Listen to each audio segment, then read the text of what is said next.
first day of Burr months na. It's going to be Christmas soon.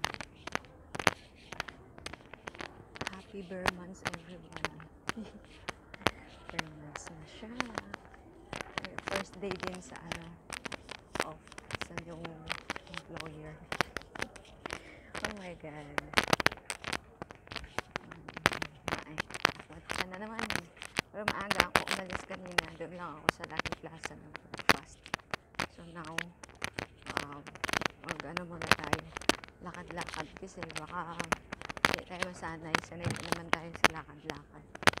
Oo, sanay sa yung mga legs mo.